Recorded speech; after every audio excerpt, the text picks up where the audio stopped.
Il est temps de vous informer sur Kivu Morning Post Télévision. Mesdames et messieurs, bonjour. Bienvenue à suivre ces nouveaux rendez-vous d'actualité. Commençons par les principaux titres. Des violents affrontements se sont poursuivis ce vendredi entre les forces mutualisées FARDC UPDF et les miliciens Wazalendo Maïmaï Muhula dans le territoire de Lubero. Et puis, des nouveaux accrochages ont été signalés entre les rebelles de la FCM 23 et les Wazalendo dans les villages des Rwashoga, situés dans les groupements de Bachali Mokoto, dans les heures matinales de ce vendredi 4 juillet 2025, en territoire de Massissi. Enfin, à Bukavu, le maire Ladissa Muganza lance des initiatives pour sensibiliser les citoyens à identifier les détenteurs illégaux d'armes, tandis que les services de sécurité de la FCM 23 récupèrent des armes auprès des bandits afin de restaurer la sécurité dans la ville de Bukavu. Ces titres et bien d'autres vous seront développés dans cette actualité sur Kivu Morning Post Télévision. Mesdames et messieurs, restez branchés.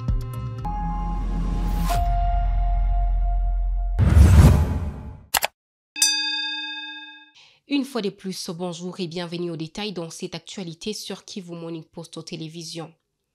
Des violents affrontements se sont poursuivis ce vendredi entre les forces mutualisées FARDC UPDF et les miliciens Maïmaï Muhula. Ces combats se déroulent à Mabambi, chef-lieu du groupement Muhula en chefferie des Baswaga dans le territoire de Lubero dans la province du Nord Kivu. Suite à ces affrontements, les habitants des villages de Maboya Ngulo, à Kivuga et Mabambi et Kalundu ont vidé leurs ménages en fuyant les combats. Nous précisons à l'opinion que là, il n'y a pas une confrontation entre Wazalendo et l'armée congolaise, voire UPDF. Néanmoins, ce sont les opérations qui sont menées contre un groupe armé qui s'appelle aussi Wazalendo, mais qui a refusé à conjuguer avec les Wazalendo dans la synergie Frograno et qui a refusé tous les appels que le gouvernement congolais a lancés pour qu'il travaille en collaboration avec les autres et est resté catégorique que lui ne conjuguera ni avec FARDC ni avec le Wazalendo, avec l'UPDF. Alors quelqu'un qui dit, dans cette déclaration, l'office a été pris comme un élément dangereux. Voilà pourquoi il est traqué depuis la semaine dernière. Nous avons toujours appris qu'il s'appelle groupe des morts là. C'est un groupe non identifié sur des bandits. Nous ne saurons pas donner des précisions, mais nous connaissons que la colline des morts là est dans la chefferie de Vous disant que la précision sur la localité, nous n'allons pas bien donner, mais nous connaissons que c'est à Mabambi, dans la chefferie de Massoua, dans le territoire de Lubero. C'est là que les opérations se déroulent. Aussi, c'est un mouvement non identifié qui n'a pas un nom. Il a toujours été appelé Maïmaï Muhula. Exactement, vous connaissez, monsieur le journaliste, les lieux où crépitent des balles, la population doit souffrir, et c'est pourquoi nous présentons nos compassions d'ailleurs à la population qui est en train de souffrir maintenant.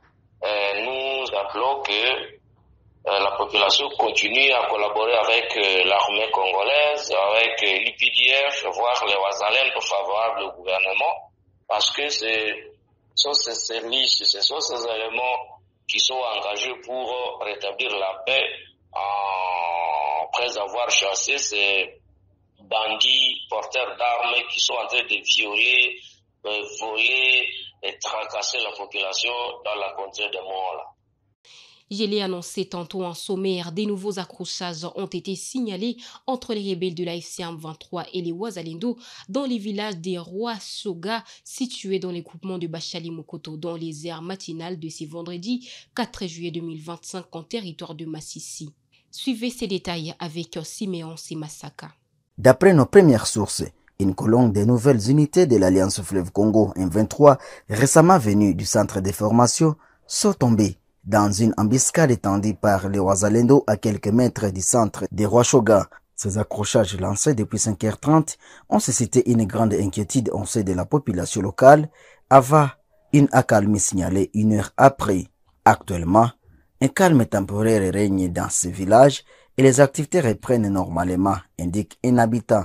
C'est les Nyatura qui ont momentanément attaqué les nouvelles équipes de M23 déployées ici, alors qu'elles se déplaçaient vers d'autres villages environnants. Ces échanges ont créé des inquiétudes, mais maintenant, il y a calme. Nous reprenons nos activités habituelles ici à Rwachoga. Les Nyatura se sont retirés après cette attaque et les militaires M23 poursuivent leur mouvement, a déclaré cet habitat sous anonymat.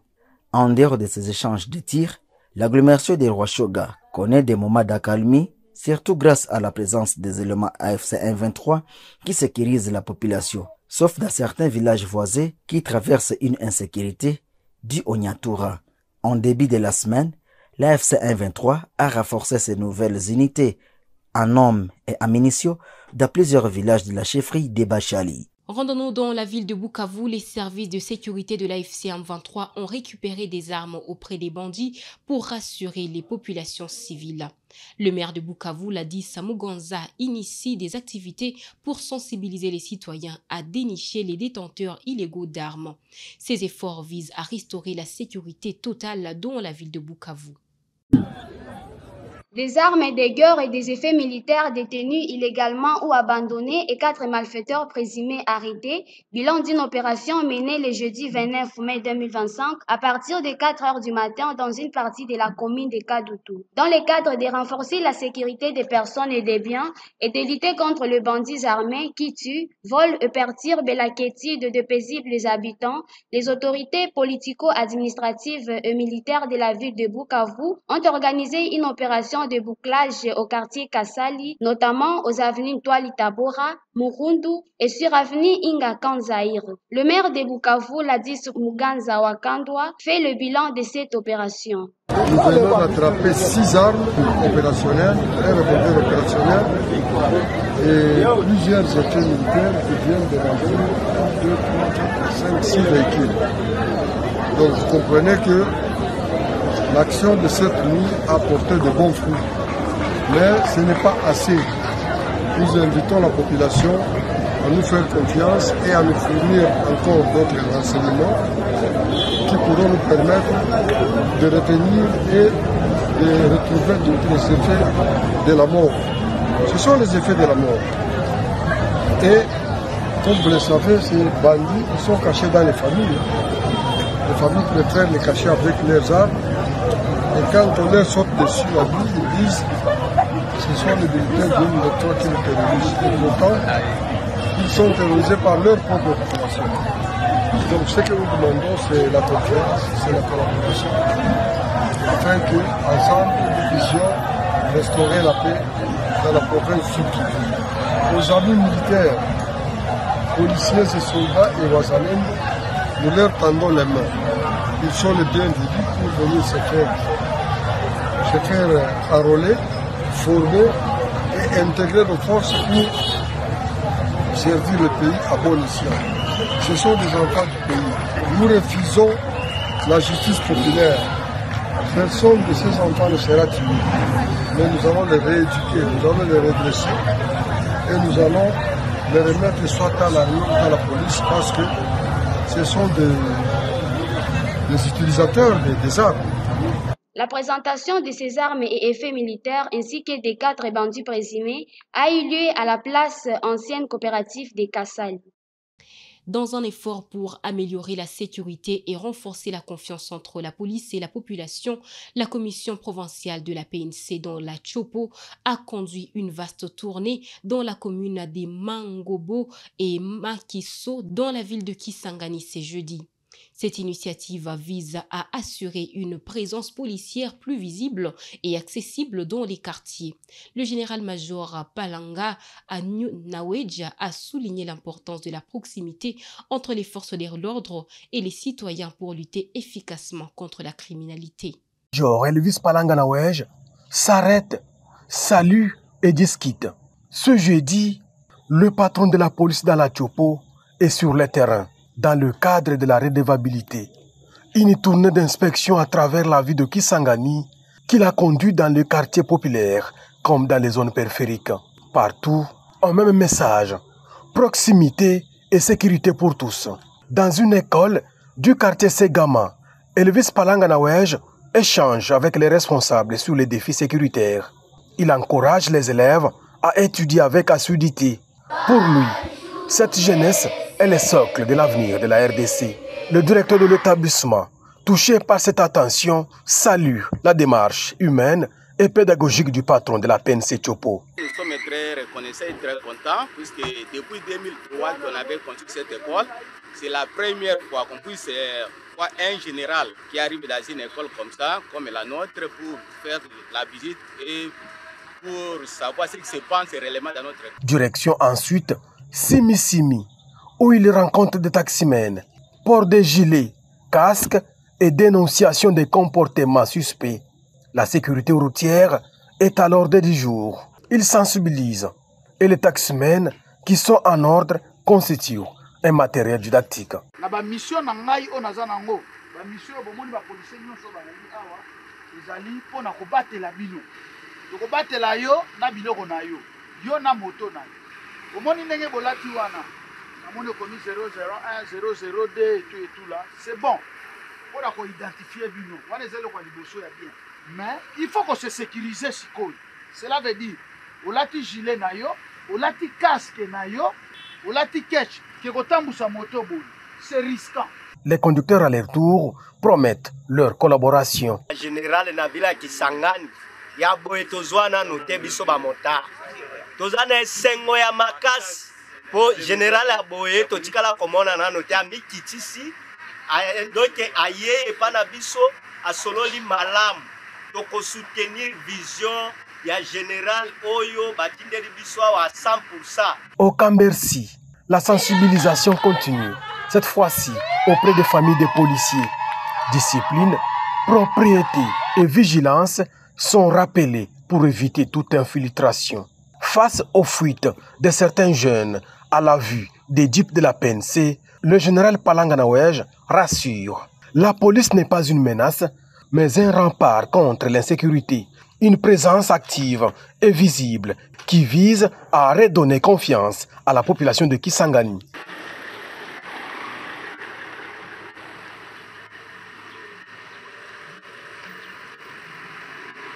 Le député provincial Antoine Mopepe a annoncé ce vendredi que la lutte pour le remboursement des frais d'examen continue en Ituri. Après l'exonération des élèves finalistes, il a indiqué qu'une correspondance a été envoyée au ministre de l'Éducation. Mopepe a remercié les autorités qui ont entendu les cris d'une population meurtrie et a encouragé les élèves à se préparer sérieusement pour les épreuves ordinaires. Nous avons mené la première lutte, notre plaidoyerie, c'était d'abord que les finalistes qui sont en Ituri soient exonérés pour l'examen d'État et le TENASOS, et ça a été fait. Maintenant, le deuxième combat, c'est par rapport au décaissement, parce que le gouvernement doit effectivement décaisser l'argent, et cet argent doit être affecté au ministère de l'Éducation pour permettre à ce que les examens de TENASOS et les examens de hors session, les examens de ordinaire se passe dans de meilleures conditions parce qu'il y a des acteurs qui vont travailler, il y a des malles qu'on doit expédier et tout ça, ceux-là doivent être payés. Pour qu'ils soient payés, il faut de l'argent. Alors, comme l'argent des parents a été déjà perçu pour certains et cet argent, j'espère, a été déjà utilisé pour la hors-session, nous luttons maintenant pour que le gouvernement décaisse l'argent pour permettre à ce qu'on rembourse effectivement qu'on retourne l'argent des parents. Donc, j'avais écrit le 17 juin à son excellence madame la ministre d'État, ministre de l'Éducation, Nouvelle Citoyenneté, et la lettre a été acquisée récit à Kinshasa. De l'autre côté, je suis en train de faire aussi les suivis au niveau des cabinets pour qu'on fasse un peu pression que cet argent arrive effectivement. Oui, la province de l'Ituri, c'est une province meurtrie, comme le Nord Kivu, comme le Sud Kivu. Comme cette exonération a été déjà lancée, et nous remercions les autorités pour cet acte, mais pour le moment, je profite de demander aux enfants de se préparer. Donc, ils doivent préparer aussi ces examens-là de la meilleure façon, et les parents aussi doivent les accompagner pour que la réussite soit quand même favorable, même si on a des conditions sécuritaires peu défavorables, mais que les enfants puissent vraiment s'exercer et bien présenter ces examens. Le commissaire divisionnaire Blaise Kilimbalimba a pris officiellement ce vendredi l'étendard des commandements de la police dans les Hauts-Katanga. Blaise Kilimbalimba, fort de son expertise et de sa détermination, a promis de renforcer la sécurité et de travailler en étroite collaboration avec les communautés pour créer un environnement plus sûr. Toujours se référer aux objectifs qui nous assignent. Ceci n'appelle pas à l'improvisation. Ceci appelle à la planification ensemble.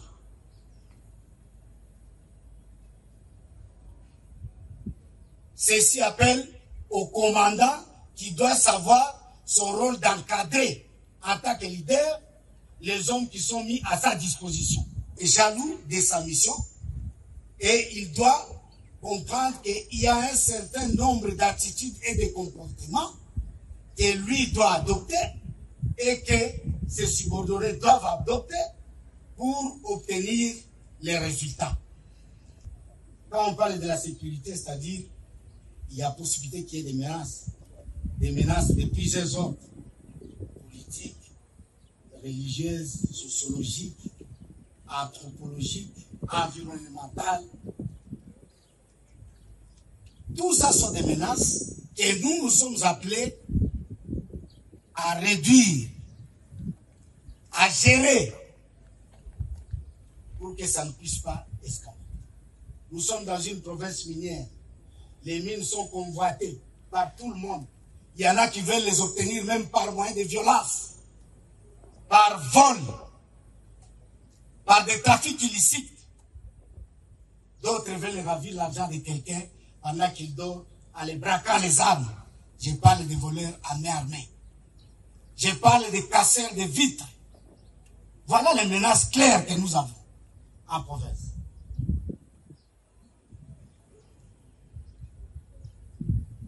Et c'est à nous de jouer notre rôle afin de réduire ces phénomènes. Et cela doit être à la satisfaction ya mokonzi na biso ya zali awa na biso ayeko installer biso pona yango pona kitoko na biso te pona makambo mosusu na mulato na biso te pona tosunga ye promesse apesa ki population ya kobesa bango kimia biso tosunga ye na yango elongo na ba service nyonso ya sécurité parce que tout travaille en collaboration. Parce qu'au centre de tout ça, c'est l'homme. L'homme que tu es, l'homme que je suis, l'homme que nous sommes. Nous poursuivons cette actualité sur Kivu Morning Post, mesdames et messieurs. Les associations et mouvements des jeunes de Kolwezi ont adressé un mémorandum au président de la République ce jeudi. Ils dénoncent l'arrestation arbitraire, l'enlèvement et la séquestration des 3 hauts cadres des ressources humaines des tanks Fungurume Mining. Ces cadres sont en détention à la prison des Dilala sans procès malgré des demandes de remise en liberté provisoire. Les manifestants accusent les sujets chinois d'instrumentaliser la justice. Ce vendredi 27 juin 2025, la jeunesse de Fungurume s'est rassemblée devant les bureaux du bourgmestre intérimaire l'honorable Aline Makano Chilombo pour protester contre l'arrestation des 3 hauts responsables du TK Fungurume Mining TFM, à savoir Ivan Kalonda, Jacques Mboigna et Julie Mouteba de la Direction générale des ressources humaines, poursuivis pour un prétendu détournement d'une somme colossale par la TFM. Dénonciation de l'arrestation arbitraire, enlèvement et séquestration des 3 hauts cadres des ressources humaines de la société Tenke Fungurume Mining et de l'instrumentalisation de la justice par les Chinois. La manifestation menée par diverses associations des jeunes visait à exprimer une vive désapprobation et exiger la libération rapide des personnes arrêtées. Selon des sources, les 3 responsables des TFM auraient été appréhendés dans le cadre d'enquêtes en cours, bien que les accusations précises n'aient pas été divulguées publiquement. Ces arrestations ont provoqué une tension considérable au sein des communautés, compte tenu de la présence significative de TFM et de son rôle dans l'économie locale. La liberté provisoire est un droit. Leur a été refusé alors que leur fuite n'est pas à craindre. Pendant la manifestation, les représentants des jeunes ont présenté un mémorandum au bourgmestre intermaire l'honorable Aline Makano Chilombo, exposant leurs griefs et appelant à la transparence du processus judiciaire. Ils ont souligné l'impact négatif potentiel de ces arrestations sur la stabilité socio-économique dans la commune de Fungourmé et ont exhorté les autorités à garantir une procédure régulière. La communauté constate avec amertume l'acharnement, l'injustice sociale, la haine raciale envers ces dignes fils du pays. Les Chinois veulent à tout prix écarter les Congolais aux affaires sur tous ceux qui travaillent dans l'intérêt de leurs compatriotes et veulent imposer ceux qui vont travailler pour leur intérêt. Le bourgmestre Makano Chilombo, qui a reçu la délégation et reconnu leurs préoccupations, elle a rassuré la jeunesse que le gouvernement local suit la situation de près et faciliterait la communication entre le parti concerné et les autorités compétentes. Pendant ce temps, la situation reste fluide. La communauté surveille attentivement les développements concernant l'essor des responsables des TFM arrêtés. Messieurs et dames, très chers téléspectateurs de Kivu Morning Post Télévision, c'est par cette information que nous clôturons ces rendez-vous d'actualité. Nous vous remercions de votre fidélité.